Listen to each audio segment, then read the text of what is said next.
11 mars 2011, la moitié du Japon a tremblé sous l'effet de secousses puissantes le long de la côte nord-est du pays. Le séisme de Tohoku a été le plus puissant jamais enregistré au Japon et le 4e plus puissant au monde depuis le début des relevés en 1900. Juste après les secousses, un gigantesque tsunami a frappé la côte nord-est de Tohoku, faisant près de 20 000 victimes. 2500 autres personnes ont été portées disparues. Le tsunami a englouti 16 villes, 95 000 bâtiments, 23 gares, des centaines de kilomètres de routes, de voies ferrées et de digues. 24 000 hectares de terres agricoles ont été recouverts par les débris charriés par la vague. On aurait pu croire que le Japon était prêt à faire face à un tel événement, mais les anciennes digues littorales n'ont pas fourni une protection adéquate. Après le tsunami, la région a été laissée à l'abandon. Personne n'est revenu s'installer là où tant de gens étaient morts, mais la région a trouvé une autre raison d'être. Là où se trouvaient des maisons, le Japon a construit quelque chose capable de prévenir de futures catastrophes. Quelque chose qui empêchera l'océan d'atteindre à nouveau le rivage. Enfin, presque. Je me sers un café et je vous dis tout.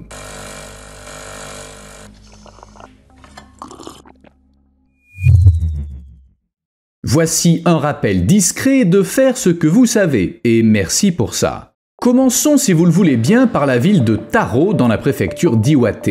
Ses habitants dépendent de la mer, et comme beaucoup d'autres villes côtières, elle vit sous la menace constante des tsunamis. En se promenant dans les collines qui entourent Taro, on peut voir des sanctuaires shintoïstes çà et là, marquant la distance atteinte par les vagues. Enfin, bien sûr, certains sanctuaires ont été emportés par les flots depuis. Au cours de son histoire, Taro a été frappé par 4 tsunamis. Pour protéger la ville, une double digue en forme de X avait été construite. Cette digue était devenue célèbre en tant qu'exemple parfait de méthode de protection contre les tsunamis. Elle s'étendait sur 2,4 km et mesurait 10 mètres de haut, et elle était connue sous le nom de Banri no Chojo. Les autorités locales organisaient des exercices annuels simulant l'approche d'un tsunami. Lors de ces exercices, des volontaires fermaient la digue, tandis que les habitants se dirigeaient vers des points de rassemblement en hauteur. Le système a bien fonctionné lorsque le tsunami provoqué par le séisme de Valdivia au Chili en 1960 a touché le Japon.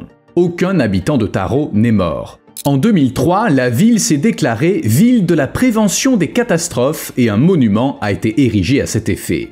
Taro était réputé dans tout le pays pour sa capacité à résister au tsunami, on y apprenait même aux enfants comment réagir. Mais en 2011, tout a changé. Un tsunami de 12 à 15 mètres de haut a balayé la digue, lui arrachant des morceaux de 500 mètres de long. Confiants dans la protection offerte par la digue, certains habitants de Taro l'ont escaladée pour voir l'approche de la vague. 181 personnes sont mortes ou portées disparues. Certains s'en sont heureusement sortis. Par exemple, les 3000 habitants de Fudai doivent leur vie à une digue de 15 mètres qui avait été considérée comme un gaspillage d'argent à sa construction dans les années 1980 sur l'insistance du maire. Mais il s'agissait d'une exception. La plupart des digues n'ont pas fourni une protection suffisante contre le tsunami de mars 2011.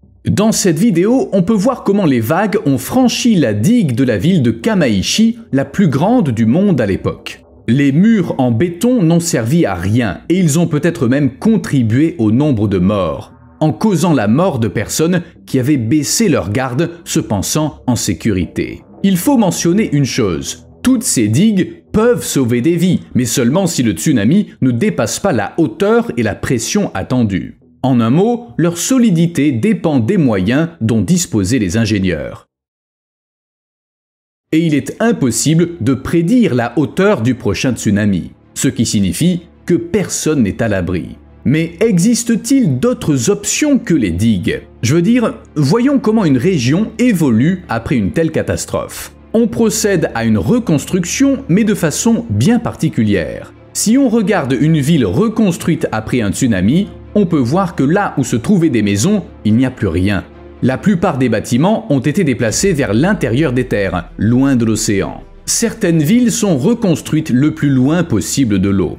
Dans d'autres, comme à Onagawa, dans la préfecture de Miyagi, nouveaux logements, bureaux et écoles sont construits sur des plateaux artificiels, des collines plates qui parsèment la plaine côtière. Ces collines sont destinées à devenir des îles et à sauver les gens en cas d'inondation. En fait, 40% des villes à risque ont déjà déménagé ou prévoient de le faire pour s'installer plus loin ou plus haut. Une enquête du journal Asahi Shimbun a montré que 62 des 139 métropoles, villes et villages situés dans des zones à risque ont déplacé des bâtiments publics tels que mairies, casernes de pompiers, écoles et hôpitaux, ou prévoient de le faire. La logique est claire. En 2011, lorsque le séisme et le tsunami ont dévasté la région de Tohoku dans le nord-est du pays, de nombreux bâtiments administratifs ont été inondés. Plus moyen de les utiliser pour coordonner les interventions, et il est impossible de faire face à une catastrophe sans de tels bâtiments. Cette expérience a incité le gouvernement à recommander de déplacer ces bâtiments hors des zones à risque et les gens se sont mis au travail. Le Japon déplace souvent les choses en hauteur. Par exemple, en avril 2024, le pays a déplacé des dizaines d'avions de chasse F-15J en raison d'un risque de tsunami. C'était justifié. Mais ça a dû faire rire les habitants du coin. Imaginez, vous sortez de chez vous le matin et vous voyez un avion de chasse sur la route. Un autre moyen de se protéger contre les catastrophes naturelles est de renforcer les bâtiments. En ingénierie sismique, on dit la chose suivante. Les séismes ne tuent pas les gens, c'est les bâtiments qui le font. Ingénieurs et urbanistes cherchent donc comment protéger les villes des gros séismes.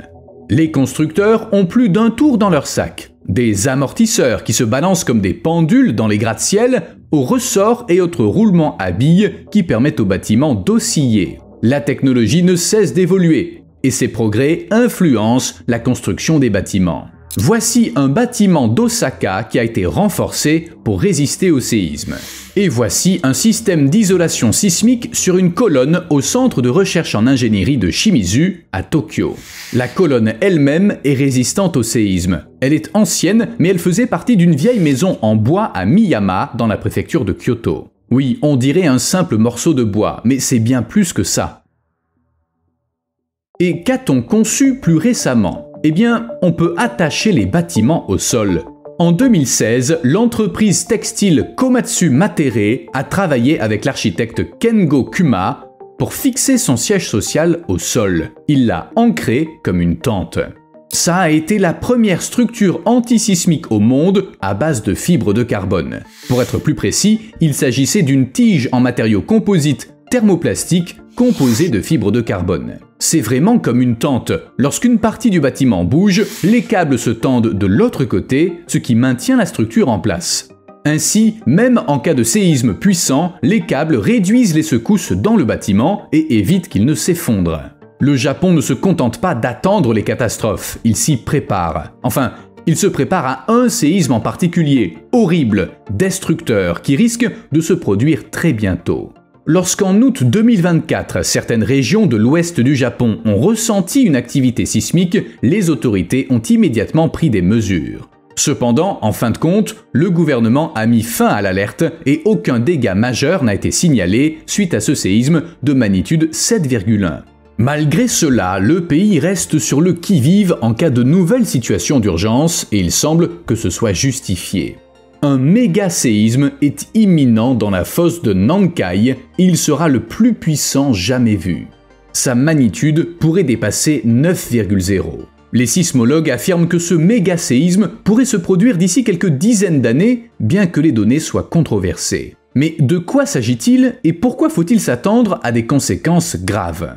Nankai est une zone de subduction, un endroit où les plaques tectoniques entrent en collision et où la croûte océanique s'enfonce dans le manteau terrestre. Elle s'étend sur 700 km et c'est dans de telles zones que les séismes les plus violents ont tendance à se produire. 9 des 10 plus forts séismes des 100 dernières années se sont produits dans des zones de subduction, comme le grand séisme du Chili de 1960, le séisme de l'océan Indien de 2004 et le séisme de Tohoku de 2011. De forts séismes se produisent tous les 100 à 200 ans dans la fosse de Nankai.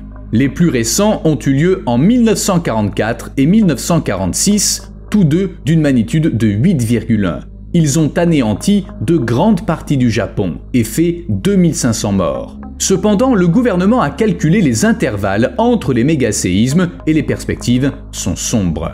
Si rien ne change, il y a 70 à 80% de chances que d'ici 30 ans, le Japon subisse un nouveau séisme puissant dans la fosse de Nankai. L'information est connue, mais 30% des habitations construites après le tsunami de 2011 se trouvent tout de même en zone inondable. Compte tenu de tout ça, le pays a besoin d'une solution vraiment cool. L'un des plus grands projets en cours est la construction d'une immense digue que l'on surnomme déjà la Grande Muraille du Japon. S'étendant sur 396 km du nord de la préfecture d'Iwate au sud de la préfecture de Fukushima et atteignant 15,5 mètres de hauteur, la Grande Muraille fait le lien de façon bien concrète entre ces préfectures et leurs souvenirs communs de la catastrophe de 2011. Le coût de ce projet monumental devrait atteindre 12 milliards d'euros lorsqu'il sera achevé. Si vous trouvez ça énorme et que ça vous en bouche un coin, eh bien, vous avez raison. L'ampleur du projet est stupéfiante, même dans un pays où la majeure partie du littoral est déjà protégée des tempêtes et de l'érosion par des murs en béton. Mais la Grande Muraille du Japon ne sera pas seulement plus haute que les autres digues. Elle comportera des fondations plus larges et des murs intérieurs renforcés pour éviter son effondrement et mieux absorber la force des vagues. Sa hauteur a également été ajustée en fonction des prévisions et de l'impact des mégaséismes. À la suite de la catastrophe de 2011, des leçons ont été tirées. Amélioration des systèmes d'alerte, modélisation informatique, des itinéraires d'évacuation. En bref, le pays s'est préparé. Le facteur clé a été de comprendre que tous les tsunamis ne sont pas identiques. Les tsunamis de niveau 1 se produisent tous les 50-60 à 150-160 ans et les digues ordinaires dont le Japon dispose en grand nombre sont censés suffire. Mais pour les tsunamis de niveau 2 qui se produisent toutes les quelques centaines voire milliers d'années, les anciennes digues ne suffisent pas. Avant le tsunami de 2011, la plupart des digues avaient une hauteur de 2 à 4 mètres et certaines parties du littoral n'en comportaient aucune. La Grande Muraille du Japon ne doit pas seulement assurer une protection contre les tsunamis, mais aussi ralentir l'arrivée inévitable d'une haute vague, retarder la catastrophe en gagnant quelques précieuses secondes ou minutes dans le cas d'un tsunami de grande ampleur. La barrière artificielle est censée dissiper et briser la force des vagues. Ce qui est très important. On pense qu'en 2011, de nombreuses personnes auraient pu survivre si elles avaient eu 1 ou 2 minutes de plus pour s'échapper. Vous vous dites peut-être, bon, mais qu'est-ce qu'on peut faire d'autre que de construire des murs et d'émettre des alertes? Est-ce qu'on peut arrêter un tsunami? Malheureusement, à part construire des murs très hauts autour des côtes, il n'y a rien à faire pour se protéger physiquement des forces de la nature. Du moins, on n'a encore rien trouvé. Mais vous savez ce qui est intéressant? La nouvelle digue contribuera sans aucun doute à protéger la population côtière contre les tsunamis, mais le mur lui-même n'est pas apprécié par tout le monde. La grande majorité des villes côtières, c'est-à-dire leurs habitants, ont voté en faveur de la construction du mur, mais certains s'y sont opposés.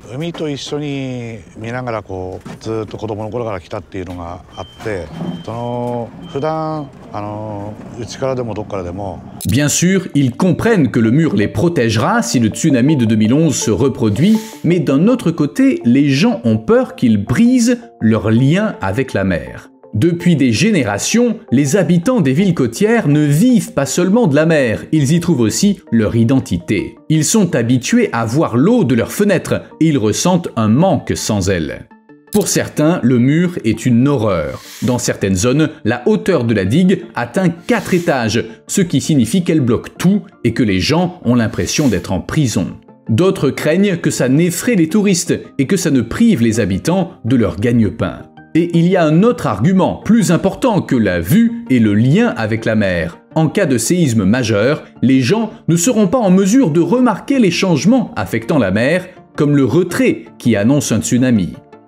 Ils ne pourront donc pas se préparer à temps. D'aucuns pensent également que cette digue très haute risque d'aggraver les effets d'un tsunami, en créant un effet de barrage. Un barrage protège tant qu'il reste intact. Mais si le mur ne résiste pas à la force du tsunami, l'inondation qui s'abattra sur les maisons sera encore plus forte. Dans le village d'Akahama, le pêcheur Hiromi Kawaguchi a réussi à mobiliser la plupart des habitants contre la construction d'une digue géante. Bien qu'il ait perdu sa femme, sa mère et son petit-fils en 2011, cet homme ne croit pas que la digue protégera les habitants en cas de nouvelles grosses vagues. D'après lui, lors du dernier tsunami, l'ancienne digue a été détruite et ses restes flottaient à la surface comme des cubes de tofu. Tout ce qui est fait par l'homme est destiné à être détruit. C'est inévitable. Un autre argument est que la digue crée un faux sentiment de sécurité. Se croyant en sécurité, les gens pourraient retarder leur évacuation et en mourir. De plus, certains estiment que les 16 milliards d'euros consacrés à la construction auraient pu être utilisés autrement. Par exemple, cet argent aurait pu être dédié au déplacement de certaines communes dans des zones plus sûres. Les militants estiment qu'il faudra 25 ans aux contribuables japonais pour couvrir le coût de la construction de la digue. Un village a même réussi à arrêter la construction. Ça s'est passé à Oshima, la plus grande île habitée de la région de Tohoku. Surnommée la Perle Verte en raison de sa beauté et de son charme, l'île abrite une communauté prospère et très critique de la construction de la digue.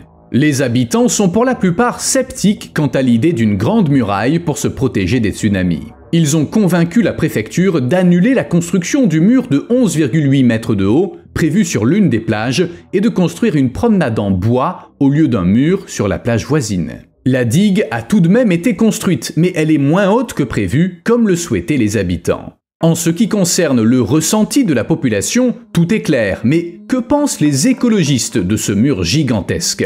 Eh bien, ils ne sont pas ravis. La digue pourrait non seulement perturber l'environnement côtier, mais aussi bloquer les interactions entre la mer et la plage. Ça affectera le transport des sédiments et l'érosion côtière, le mouvement des courants, le flux de nutriments et la biodiversité évidemment. Les animaux sauvages qui se rendent sur la plage la nuit ne pourront plus y accéder, ce qui aura un impact sur leur comportement et leur survie. Tout ça pourrait entraîner un déclin de la population, un risque d'extinction. Bref, l'histoire habituelle. Digue mobile. Bon, vous l'avez compris, le Japon fait beaucoup pour se protéger des tsunamis. Et voici une autre invention, une digue mobile. Il s'agit de portes placées à l'entrée d'un port qui se ferment pendant les périodes où le port n'est pas actif, comme la nuit ou les jours fériés. Lorsque les portes sont levées, la différence entre les niveaux d'eau à l'intérieur et à l'extérieur du port permet de produire de l'électricité. Cette énergie est stockée et utilisée pour déplacer les portes. En résumé, c'est vraiment cool et multifonctionnel. L'idée vient de chercheurs de l'Institut de technologie de Tokyo et le projet sera particulièrement utile dans les zones sujettes aux tsunamis provoqués par des séismes le long de la fosse de Nankai. En outre, le système pourrait produire de l'énergie excédentaire et fournir une alimentation de secours au port en cas de problème, comme une panne d'électricité, car c'est fréquent lors des catastrophes naturelles. Pour que vous compreniez bien l'utilité de cette digue, sachez que le Japon compte 2780 ports de pêche et 993 ports commerciaux et industriels, et tous ont besoin d'être protégés contre les catastrophes naturelles. Le problème, c'est que chaque port aura besoin de sa propre digue, ce qui représente un énorme investissement.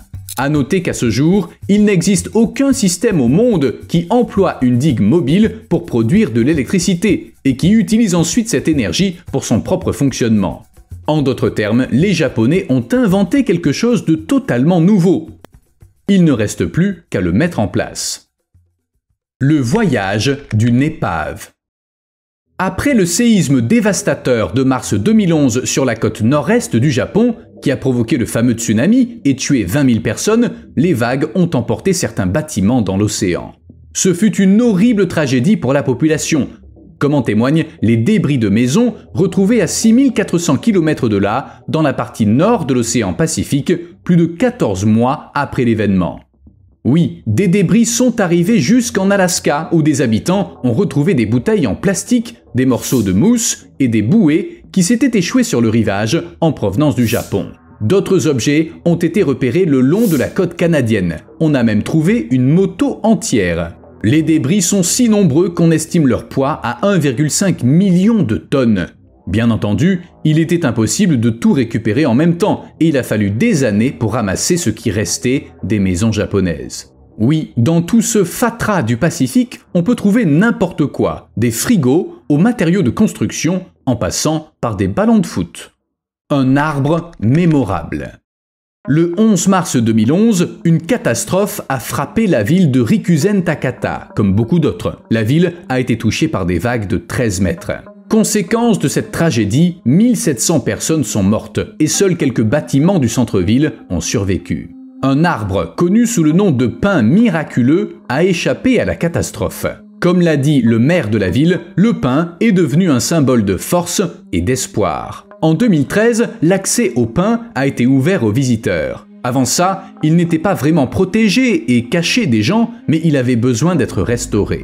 Une armature métallique a été insérée dans le tronc de l'arbre de 250 ans qui mesure 27 mètres de haut et des branches et des feuilles artificielles en résine ont été ajoutées.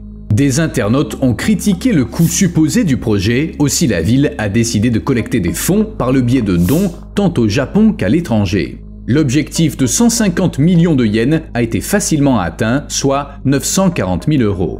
Outre la restauration du pin, un parc dédié à la prévention des catastrophes est prévu dans la plaine côtière, avec l'arbre comme élément central. L'année qui a suivi la tragédie, il a été illuminé tous les soirs en l'honneur des victimes. Les pierres sont un avertissement. Sur la côte nord-est du Japon, dans le village d'Aneyoshi, se trouve une tablette de pierre de 3 mètres de haut sur laquelle est gravée une mise en garde. L'inscription dit « Les hautes demeures assurent la paix et l'harmonie de nos descendants. Rappelez-vous la calamité des grands tsunamis. Ne construisez pas de maisons en dessous de ce point. » C'est un peu troublant, mais la pierre dit la vérité. Ces pierres à tsunami sont disséminées le long de la côte japonaise et elles rappellent aux gens de se réfugier en hauteur après les séismes qui peuvent être suivis de vagues destructrices. La plupart de ces pierres datent de 1896, lorsque 2 catastrophes ont coûté la vie à 22 000 personnes. Malgré ça, pendant longtemps, ces avertissements ont été ignorés ou oubliés, alors que les villes côtières s'étendaient et que les gens se fiaient davantage aux solides digues construites par les autorités. Cependant, dans certains endroits, comme à Aneyoshi, les habitants ont continué à suivre les instructions laissées par leurs ancêtres. Et ils le font sérieusement, même les enfants connaissent ces inscriptions car ils les étudient à l'école. Mais comme je l'ai déjà dit, tout le monde n'est pas disposé à apprendre des expériences des générations précédentes. Par exemple, au Japon, 4 ans après le tsunami de mars 2011, 230 000 personnes vivaient encore le long de la côte. Ascenseur avec toilette. Que vous évoquent les ascenseurs? Personnellement, je les vois comme un moyen rapide de passer d'un étage à un autre. Ils me rendent aussi un peu claustrophobe. Toutefois, si le gouvernement japonais mène un certain projet à terme, notre idée des ascenseurs pourrait bien changer. Le ministère japonais des infrastructures envisage d'ajouter des toilettes et des robinets dans les ascenseurs. Ça permettrait d'améliorer considérablement leur fonctionnalité en offrant plus de confort et de sécurité aux gens en cas de situation d'urgence. Et le projet ne s'intéresse pas qu'au gratte-ciel, ça pourrait devenir la norme pour tous les bâtiments à plusieurs étages. Ce serait très important pour les pays à forte activité sismique, où le moindre détail est crucial pour la sécurité et la commodité. On pourrait penser que ça se destine aux hommes d'affaires qui ne veulent pas perdre de temps et rêvent de pouvoir tout faire directement dans l'ascenseur. Cependant, la véritable raison est liée au séisme qui affecte régulièrement le Japon. En effet, en cas de catastrophe, il arrive que des gens y attendent les secours pendant des heures, voire des jours. Moi, si j'avais une chose pareille à domicile, je dormirais 1 heure de plus et je ferais tout dans l'ascenseur. Il faudrait simplement ajouter une douche. Oh, et une machine à café. Vous êtes toujours là? Laissez donc un like. À plus.